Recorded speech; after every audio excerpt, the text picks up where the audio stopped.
सुमित लहान असतानाच त्याचे वडील वारले होते. त्याची आई विमलबाई गावातल्या शाळेत शिक्षिका होत्या. त्यांनी खूप कष्ट करून सुमितला लहानाचं मोठं केलं होतं. स्वतःसाठी कधी नवीन साडी घेतली नाही, पण सुमितच्या शिक्षणात आणि सुखात त्यांनी कधीच कमतरता पडू दिली नाही. सुमित पुण्यात नोकरीला लागला. तिथं त्याचं सायलीसोबत लग्न झालं. लग्न होऊन काही दिवस झाले आणि एक दिवस सायलीने सुमितकडे हट्ट धरला. "सुमित, मला आता या भाड्याच्या घरात नाही राहायचंय. शहरात स्वतःचं हक्काचं घर पाहिजे मला." "सायली, पण पुण्यात फ्लॅट घ्यायला खूप पैसे लागतात गं. आपल्याकडे एवढे कुठे आहेत?" सुमितने हतबल होऊन विचारलं. "ते मला माहीत नाही. शहरात स्वतःचं घर नसेल तर मैत्रिणींमध्ये काय इज्जत राहणार माझी? तुमच्या आईकडे मागा ना मदत." सायली तोंड वाकडं करत म्हणाली. सुमित गावी गेला. विमलबाई नुकत्याच शाळेतून निवृत्त झाल्या होत्या. सुमितने आईच्या हातात हात घेतला. "आई, सायलीला शहरात स्वतःचं घर पाहिजे गं. फ्लॅट बुक केलाय, पण डाऊन पेमेंटसाठी पैसे कमी पडतायत." "अरे सुमित, एवढे पैसे एकदम कुठून आणू रे मी?" विमलबाईंनी काळजीने विचारलं. "आई, तुझा हा मुलगा शहरात हक्काच्या घरात राहील. सायली पण खुश होईल. तुझ्या निवृत्तीच्या फंडाचे जे काही पैसे मिळालेत ना, तेवढे दे ना मला." सुमितने विनवणी केली. विमलबाईंनी एक क्षण सुमितच्या चेहऱ्याकडे पाहिले. ज्या मुलासाठी त्यांनी आयुष्यभर कष्ट केले, त्याचे स्वप्न त्या कसं तोडणार? त्यांनी शिक्षकी पेशातून निवृत्त झाल्यावर मिळालेला सगळा फंड आणि साठवलेली सगळी पुंजीतली रक्कम सुमितच्या हातात ठेवली. "हे घे बाळा, तू शहरात सुखात राहा. मला दुसरं काय पाहिजे?" विमलबाई डोळे पुसत म्हणाल्या. सुमित पिशवी उचलत जाताना म्हणाला, "आई, पुढच्या महिन्यात गृहप्रवेश आहे. तू आता गावी एकटी राहू नकोस. कायमची शहरात माझ्यासोबतच राहायला चल."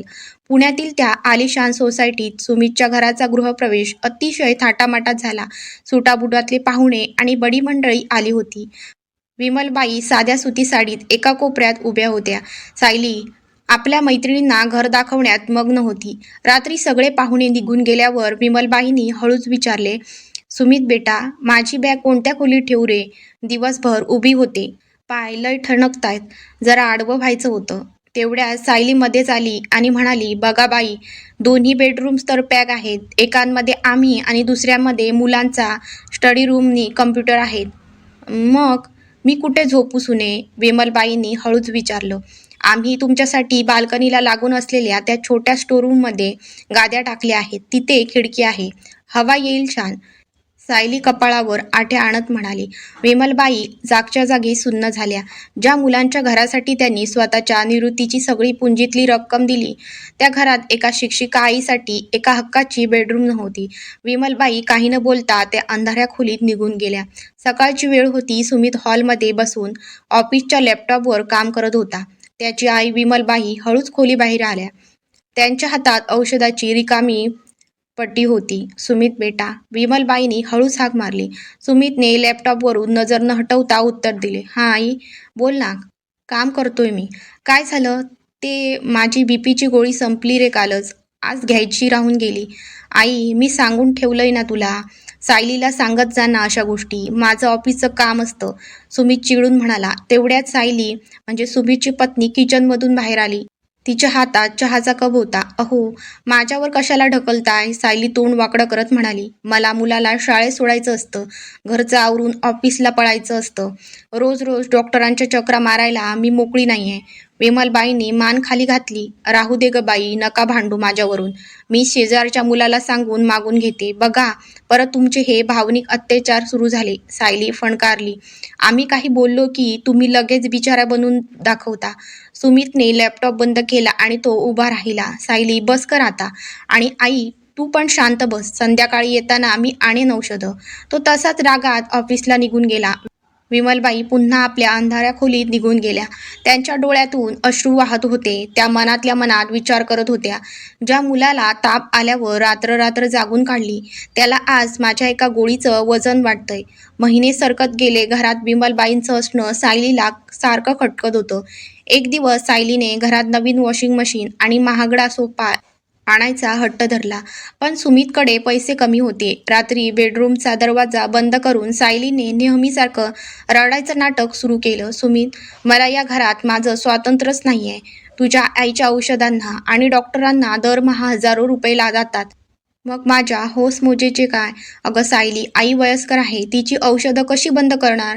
सुमितने समजावण्याचा प्रयत्न केला. मग मला माहीत नाही, एकतर या घरात वॉशिंग मशीन येईल, नाहीतर मी माझ्या माहेरी निघून जाईन.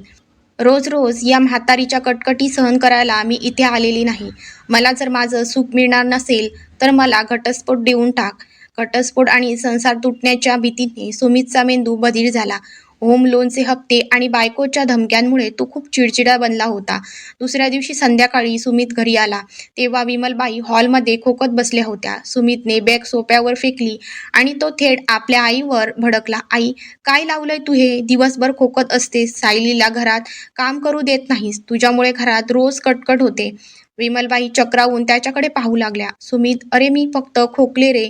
मला ऑफिसमध्ये शांतता लाभत नाही आणि घरी आल्यावर हे रोजचं तुमचं रडगाणं." सुमित ओरडला. "सायली दिवसभर राबते आणि तू सारखी तिच्या नावाने खोट्या तक्रारी करतेस. जर तिला त्रास दिला ना, तर माझ्यासारखं वाईट कोणी नसेल." आपल्या पोटच्या मुलाचे हे शब्द ऐकून विमलबाईच्या काळजाचे तुकडे झाले. त्यांना समजलं की हा सुमित त्यांचा राहिला नव्हता. सायलीच्या खोट्या नाटकांनी त्याचा ताबा घेतला होता. त्या रात्री विमलबाईने एक अत्यंत कठीण पण स्वाभिमानी निर्णय घेतला. दुसऱ्या दिवशी सकाळी सुमित चहा पिण्यासाठी हॉलमध्ये आला. नेहमी सकाळी उठून तुळशीला पाणी घालणाऱ्या विमलबाई आज कुठेच दिसत नव्हत्या. सुमित विमलबाईंच्या खोलीत गेला. खोलीत गादी व्यवस्थित गुंडाळून ठेवली होती. विमलबाई तिथे नव्हत्या, पण टेबलावर एक पांढरा कागद आणि विमलबाईच्या हातातील सोन्याच्या बांगड्या ठेवल्या होत्या. सुमितने तो कागद उघडला. त्यावर विमलबाईच्या थरथरत्या अक्षरात लिहिले होते, "सुमित बेटा, तुझ्या संसारात माझ्या खोकण्याने अडथळा येत होता ना रे? म्हणून तुझी ही आई स्वतःहून दूर चालली आहे. तू पैशाची चणचण सांगत होतास ना सायलीला, म्हणून माझ्या या 2 सोन्याच्या बांगड्या ठेवून चालले. या विकून सायलीला हवी ती वॉशिंग मशीन आणून दे. तिचं मन सावलीप्रमाणे सांभाळ." वाक्य पुढे वाचताना सुमितच्या डोळ्यातून पाणी वाहू लागलं. "मी तुझी जन्मदाती आई होते रे सुमित. तुझ्या लहानपणी जेव्हा तुला भूक लागायची ना, तेव्हा स्वतः उपाशी राहून तुला भरवलं. मी शाळेत शिक्षिका होते. शेकडो मुलांना सुशिक्षित केलं. मला वाटलं होतं म्हातारपणात तू माझ्या हक्काचा आधार बनशील. पण मी चुकले. बायको घर सोडून जाईल या भीतीने तू तुझ्या जन्मदात्या आईलाच घरातून मानसिकरित्या बेघर केलंस. तुझ्या या आलिशान फ्लॅटमध्ये माझ्या हक्काची 2 फुटाची जागा नव्हती ना? मग ही श्रीमंती तुलाच मुबारक. आता मी एखाद्या वृद्धाश्रमात राहीन. तिथे कमीत कमी हक्काची चटणी भाकरी इज्जतीने मिळेल."